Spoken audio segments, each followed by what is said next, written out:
So I've been with LPC almost 15 years. Started just in the electric department. At that time, we had a fiber ring, but we weren't providing any broadband services. We had a couple folks on a dark fiber lease and a colocation lease. And in 2011, we decided we would go to the voters because Senate Bill 152 doesn't allow us to provide broadband services unless we go to the vote and the voters agree in the city of Longmont that we should begin providing services. Quite frankly, at that time, I was a resident of Longmont and I voted no on the initial ballot. And my reasoning was I just didn't feel like we were ready for that. We came back to, that was defeated. Our incumbents put a lot of money. They called it no blank check. They're going to take your taxes. So we came back around 2 years later, and in the ballot language we said without raising taxes, we will provide this service and we will use ratepayer money to pay for it. It's interesting because one of the first things that you have to do is you have to put forth what's called a Senate Bill 152 resolution, essentially asking the community to give you permission to be able to provide broadband services. But that doesn't mean that you get broadband services the next day. It just means that you've been given permission to take a look at what that means. And it was just amazing for me to see the day after the election where it passed that they, preempted their 152 exemption. Immediately just calls flooded into all the departments. When do I get my next light? And we're like, wow, we haven't dug anything. We have a long way to go. Anytime you start a new utility, it's hard work. It was all hands on deck, and we didn't know how many staff we would need. We just all pitched in and we had the electric fund to maintain, but now all of a sudden we're in here running this broadband utility, and it was hard work and everybody stepped up.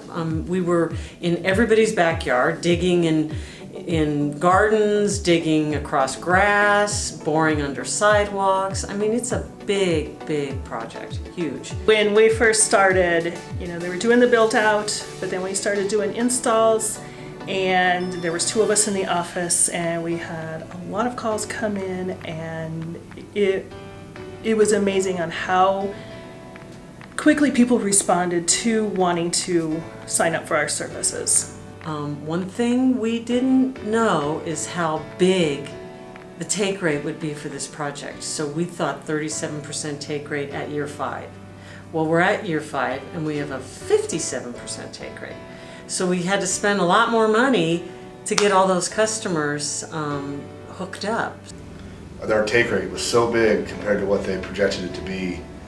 We were immediately chasing our tail, trying to get more fiber to hook up more customers. Just because the Nextlight trucks were in the neighborhood did not mean we could schedule an install for the next day. It was a long process to put the infrastructure in, to prepare everything that needed to be set in place before we could start. So having to explain this to so many customers, in fact, early on in the process, we were explaining this to about 60% of the calls. So it took some effort to get everybody to understand and make sure that they knew that patience would pay off. I think the next step is just trying to keep up and not having people say, hey, when can I get it installed? It's not even in there yet. We just don't want to see that happen anymore. We want it to be available to them right away. So we're doing a better job of putting the fiber to the house already. So when people move into a new house, that's all we have to do is go in, there's light up their box and they're ready to go in the house. So I think it's the service like that people love. We are able to now know what is happening. At the beginning, we had a lot to learn. And now we've got all these processes in place that are helping us to know what we have to do. We are kind of pioneers when it comes to, the municipality-run communication. I mean, nobody's doing it. Everybody's watching us do it. I mean, we're kind of front page when it comes to this kind of, this kind of step.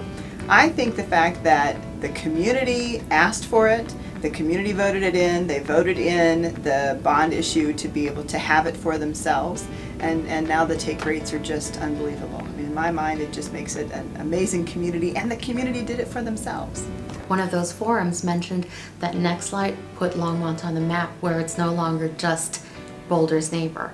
So I think, having that recognition when we go out to any fiber conferences or broadband conferences, people know Longmont now. because of Nextlight, and that's awesome. And we were proud to be able to say, you know, to the voters, you had confidence in us that we could do this, and now we're ready to do it, and come on down, we're here for you, we'll sign you up, you'll get the best service from us, and they've gotten it. I think the community now loves it because of the service.